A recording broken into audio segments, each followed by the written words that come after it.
Salam dan bahagia, Ibu Bapak Guru hebat dan praktisi pendidikan, dimanapun Anda berada. Kali ini, Ibu Bapak akan melihat contoh situasi pembelajaran di sebuah kelas tingkat sekolah dasar yang menerapkan pembelajaran berdiferensiasi. Mari kita saksikan bersama-sama.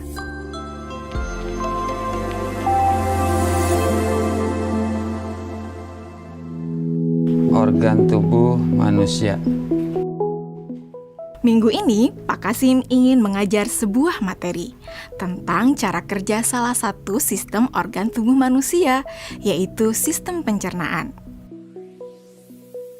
Adapun tujuan pembelajarannya adalah melalui diskusi kelompok dan penugasan mandiri.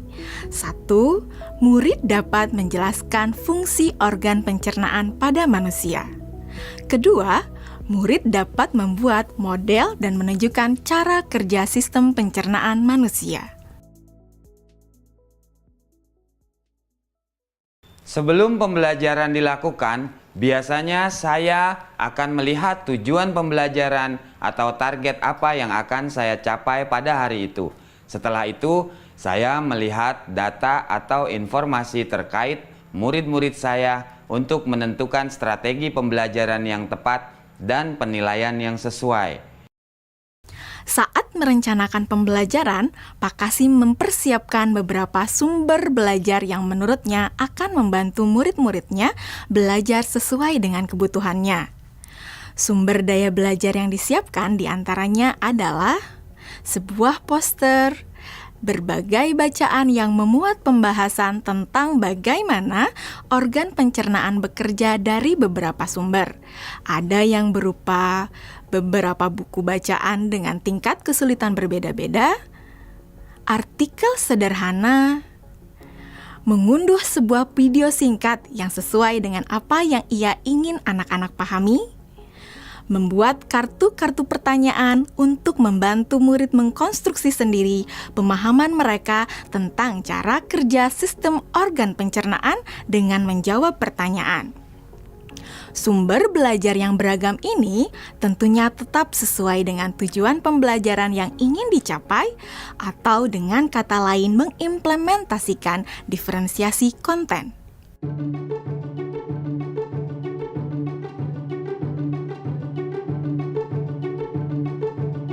Setelah semua sumber materi yang beragam disiapkan, saya mempersiapkan daftar kegiatan lengkap dengan instruksinya. Misalnya, membaca buku atau artikel dan lain sebagainya, mengamati poster, mendiskusikannya, dan kemudian membuat ringkasan untuk menunjukkan pemahaman tentang isi poster tersebut. Menjawab kartu-kartu pertanyaan. Aktivitas-aktivitas tersebut walaupun berbeda-beda, namun semuanya bertujuan agar murid memahami cara kerja sistem pencernaan. Assalamualaikum. Bagaimana kabar kalian? Waalaikumsalam. Baik, Pak. Hari ini kita akan mempelajari tentang sistem pencernaan manusia. Saya, Pak. Di awal pembelajaran, Pak Kasim memberikan penjelasan kepada semua murid yang ada di kelasnya tentang tujuan pembelajaran dan konsep kunci yang ia ingin anak-anak kuasai. Lewat proses tanya jawab dan contoh-contoh, Pak Kasim memastikan bahwa murid-muridnya memahami apa yang dimaksud dengan sistem. Pak Kasim meminta murid-murid bekerja dalam kelompok. Untuk penugasan kali ini, Pak Kasim telah mengelompokkan murid berdasarkan tingkat kemampuan murid membaca. Hal ini karena tugas pertama yang harus dilakukan oleh setiap kelompok adalah membaca materi bacaan terlebih dulu. Teks yang dibaca tiap kelompok sesuai dengan kemampuan membaca mereka. Selama proses murid melakukan kegiatan, saya mengobservasi dan memantau pemahaman murid-murid.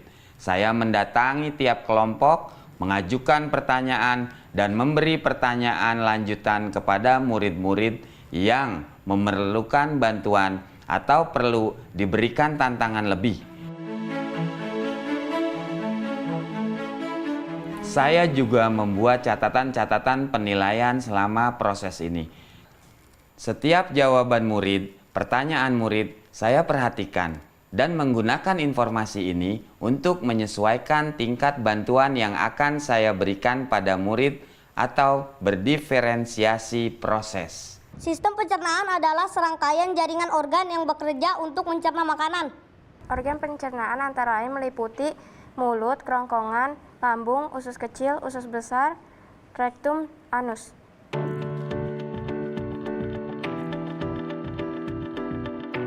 Sekarang silakan membuat model yang menunjukkan sistem kerja pencernaan manusia secara mandiri.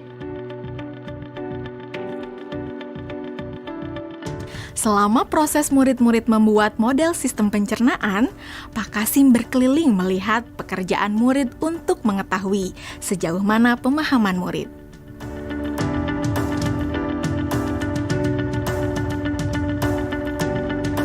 Di akhir pembelajaran, saya melakukan kegiatan refleksi, di mana refleksi tersebut digunakan untuk mengapresiasi murid, untuk mengetahui atau menilai sejauh mana pemahaman murid tentang topik yang sedang dipelajari, untuk mengetahui bagaimana perasaan murid-murid ketika melakukan proses pembelajaran.